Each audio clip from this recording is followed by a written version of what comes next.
The next one is temperature inversion and its significance. The meaning of temperature inversion is, for example, every day we are having one maximum temperature and one minimum temperature, but instead of having maximum temperature, all of a sudden temperature has changed. We do not know the reason, but see, till then actually what temperature has to be. For example, today at the noon temperature, what we expect is high temperature because of summer season, let us imagine.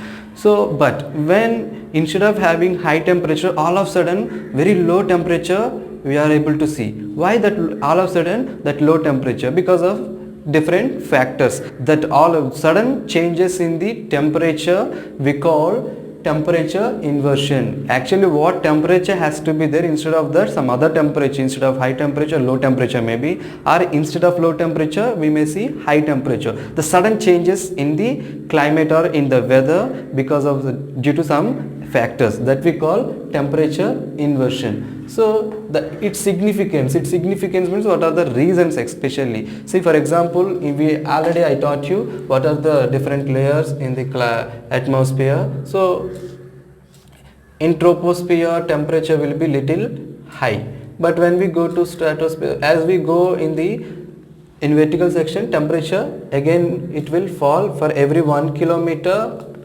Often I am telling, for every 1 kilometer 6.5 degrees centigrade of temperature will fall. So in troposphere, at the near to the surface of the earth, temperature will be high, and as it passes to, and when it reaches to the stratosphere, temperature will come down. And here in the temperature, when it reaches to particular height, like around some 14 kilometers let us take, so from here again temperature will rise. Again from stratosphere temperature will rise.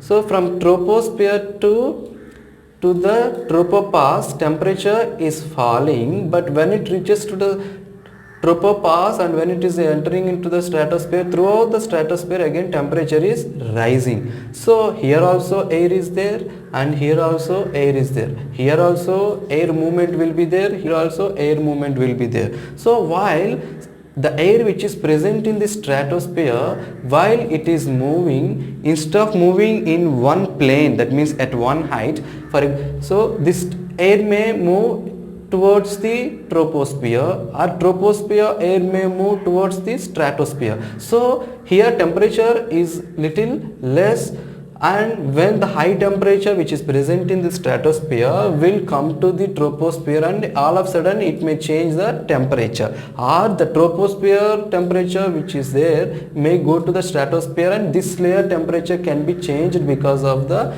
vertical movement of the air. So likewise all of a sudden temperature can be changed. Not only that, because of the precipitation means nothing but the rainfall. So till then good sunny day may be, but that the particular sunshine hours, all of a sudden clouds may appear and rainfall may come. So all of a sudden temperature will change. That's we call temperature inversion. Not only due to rain, even when we see clouds, without rain, when we see the clouds, because of clouds it will stop the incoming solar radiation, and all of a sudden the temperature again will change. Likewise, due to different factors, this temperature will change. That we call temperature inversion. Then the next one is heat units. What is the meaning of heat unit? Measure of a relative warmth of a growing season of a given length. That we call indicated as GDD. GDD full form is growing degree days. So here the meaning is an entire cropping season, in the season of a given length. Given length means, for example, let us take 3 months, around some 90 days in the cropping season. In that relative warmth, how much actual temperature is required for that particular crop. See, every crop will have maximum temperature, minimum temperature, and optimum temperature. Maximum temperature means if we have that beyond the temperature, if we raise the crop, for example rice, let us take rice requires maximum temperature some 35 to 40 degrees centigrade. The maximum temperature may be 40 degrees centigrade. If 40 degrees is crossing beyond some 45 degrees, in that particular temperature rice crop cannot come. So maximum temperature means beyond which that particular crop cannot come, below which only it can come. Again minimum temperature, every minimum temperature means below that particular crop again it cannot come. So for example, for most of the crops we say that 6 degrees centigrade is the minimum average temperature that required to raise any crop. So below 6 degrees centigrade no crop can come. Then optimal temperature means more or less the in between the temperature. For example, the minimum temperature may be 10 degrees centigrade, the maximum temperature may be 40 degrees centigrade. Then optimal temperature more or less 20 degrees centigrade is the optimal temperature to see the better growth. But one more thing that we have to remember here, every crop requires different temperatures. At the time of germination it requires warm temperature, at the time of seedling stage it requires some less temperature, again at the time of vegetative stage again it requires more temperature, again at the time of flowering it requires average temperature, at the time of again maturity and requires more temperature, and likewise different stages crop requires different types of temperature. That is the reason we go for optimum time of sowing. Optimum time of sowing means, for example, let us take Kharif season, rainy season, where we go for July first week, I mean June first week, when that south east monsoon, when it comes to the country, when it comes to our country, at that particular time we go for optimum time of sowing. We say that at that particular time warm temperature will be there. The reason is we are entering from summer season to the rainy season where temperature will be little high. So at the time when we go for sowing, there rains are coming and also the temperature of the soil will be very warm. So for the germination of the seed, that particular temperature is very optimum. Likewise, when it comes to the seedling stage, by the time rains come and the climate of the particular region will come down and the temperature also will come down, so again for the seedling stage the temperature will be very optimum. Likewise in particular season temperature will be varied again. So this is all about heat units that we have to see. So growing degree days, the formula is the summation of T max plus T min by 2 minus TB. T max means the maximum temperature plus the minimum temperature divided by 2 minus TB means B means base temperature. So every crop will have their own base temperature. Base temperature means the optimum temperature that required. I am telling again the full form. Maximum temperature plus minimum temperature divided by 2 minus base temperature. So if we do this, we can get growing degree days. Okay, this is all about the temperature inversion, heat units and the formula for growing degree. Advantages of GDD, growing degree days.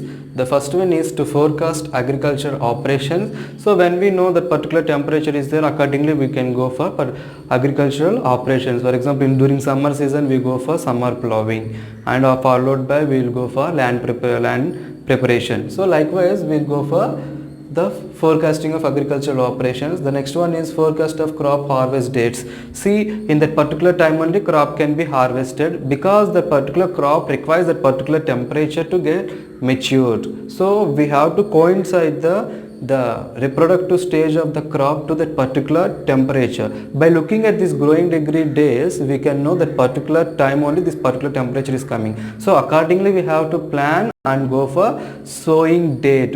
For example, crop requires some 90 days to get harvested. So before 90 days itself we have to go for sowing, so that how it is getting matched with one temperature to the other temperature. Sowing time requires optimum particular temperature, and during the harvesting time also we require some temperature. Accordingly we can go for forecasting, and also to forecast the labor requirement. So when we know that particular temperature requires that particular crop stage, then accordingly in that particular crop stage only we go for the particular operation. So likewise accordingly in that particular date we require labor, in that particular date we require that particular machinery work to be done. So likewise we can forecast by following this. Then introduction to new crops and varieties to that particular location. When we know that particular temperature is in that particular location, by knowing the temperature variation in that particular season, we can know, okay, there are other crops, are there any other crops which can come well in that particular temperature that we can see, and we can introduce that particular crop into our location, even the different varieties of that particular crop too. Then predicting successful growth of the crop. That means when we know these are all, then ultimately we can, before we go for the crop, we can know, okay, this is the crop which can come very well, we can grow successfully, that we can come to a conclusion that we can raise that particular crop. These are the few advantages of growing degree days. Then the next one is heat injury. So now we can look into the when we have the maximum temperature or when we have minimum temperature, we are having different types of temperature.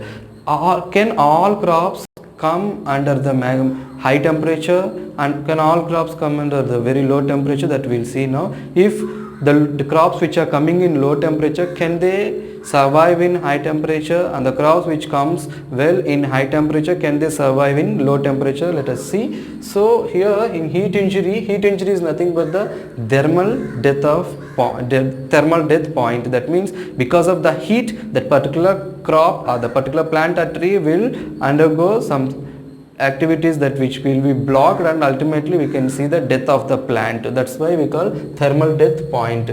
Well, the reason is because of high temperature. So because of high temperature, we are having two types, sun-clad and stem griddle.